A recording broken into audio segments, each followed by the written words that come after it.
Welcome to 99 TV. నేను ప్రియాంక. సచివాలయంలో weather ఒక్కసారిగా సైలెంట్ అయింది. సాధారణ సమీక్షా సమావేశం అన్న భావనతో వచ్చిన మంత్రులు, ఉన్నతాధికారులు ముఖ్యమంత్రి చంద్రబాబు మాటలు వినగానే పరిస్థితి ఎంత గంభీరంగా ఉందో అర్థమైంది.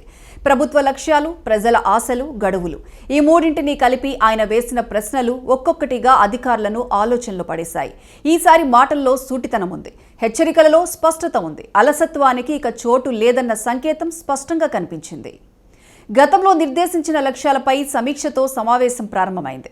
కేంద్ర ప్రభుత్వ పథకాల కింద వచ్చిన నిధుల వినియోగంపై చంద్రబాబు ప్రత్యేకంగా దృష్టి పెట్టారు. ఈ నెల 15వ తేదీని డెడ్లైన్గా పెట్టి చెప్పినా ఎందుకు నిధులు ఖర్చు చేయలేకపోతున్నారని ప్రశ్నించారు. శాఖల వారీగా వివరాలు అడిగారు. సమాధానాలు వింటూ ముఖ్యమంత్రి స్వరం గంభీరంగా మారిపోవడంతో హాలులో అందరూ సైలెంట్ మోడ్లోకి వెళ్లిపోయారు. ప్రజల సొమ్ము మురిగిపోయేలా చేసే హక్కు మీకు ఎవరిచ్చారని సీఎం వేసిన ప్రశ్న సమావేశ హాలులో నిశ్శబ్దాన్ని నింపింది. ప్రభుత్వ నిధులు ఖర్చు చేయకుండా ఉండటం అంటే కేవలం లెక్కల సమస్య కాదు, అది ప్రజల జీవితాలపై ప్రభావం చూపే అంశమని చంద్రబాబు గుర్తు చేశారు. కేంద్రం నుంచి కష్టపడి తెచ్చిన నిధులు వాడుకోలేకపోతే భవిష్యత్తులో మరిన్ని నిధులు ఎలా తెస్తారని సూటిగా ప్రశ్నించారు. ఫిబ్రవరి తొలి 2 వారాల్లో అసెంబ్లీ సమావేశాలు నిర్వహించాలని ప్రభుత్వం భావిస్తోందని తెలిపారు.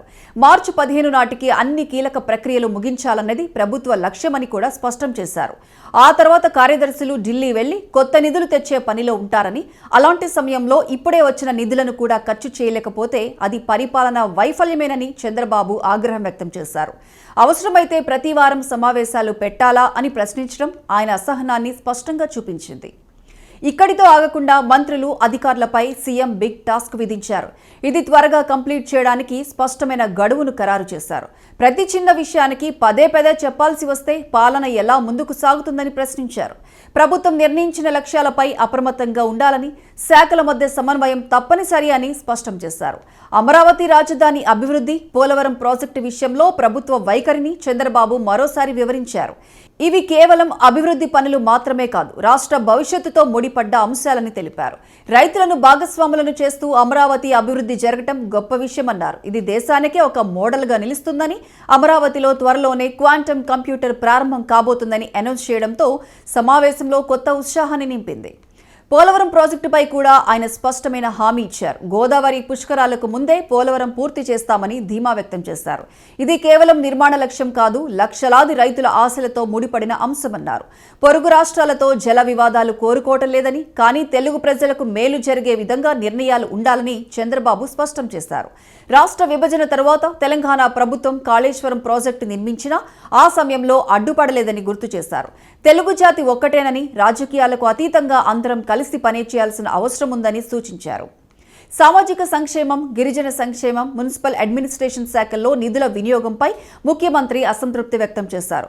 మున్సిపల్ అడ్మినిస్ట్రేషన్ శాఖలో 320 కోట్ల రూపాయలు అందుబాటులో ఉంటే కేవలం 120 కోట్లే ఖర్చు చేశారని ఆగ్రహం వ్యక్తం చేశారు.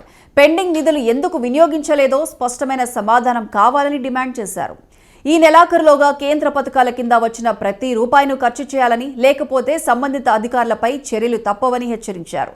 మార్చి నాటికి అందరూ ఢిల్లీ వెళ్లి కొత్త నిధులు తెచ్చేలా ప్రణాళికలు సిద్ధం చేసుకోవాలని ఆదేశించారు. మంత్రులు తమ శాఖల సెక్రటరీలు, విభాగాధిపతులతో కలిసి రోజువారీ సమీక్షలు నిర్వహించాలని సూచించారు. ఈ సమావేశం ద్వారా చంద్రబాబు ఒక విషయం స్పష్టంగా చెప్పేశారు. పాలనలో అలసత్వం ఇక సహించేది లేదని పరోక్షంగా వార్నింగ్ ఇచ్చారు. ఇక ఇప్పుడు అందరి దృష్టి ఒక్కటే, చంద్రబాబు విధించిన ఈ బిగ్ టాస్క్ నిర్ణీత గడువులో పూర్తి చేయగలరా అనే ప్రశ్నపైనే.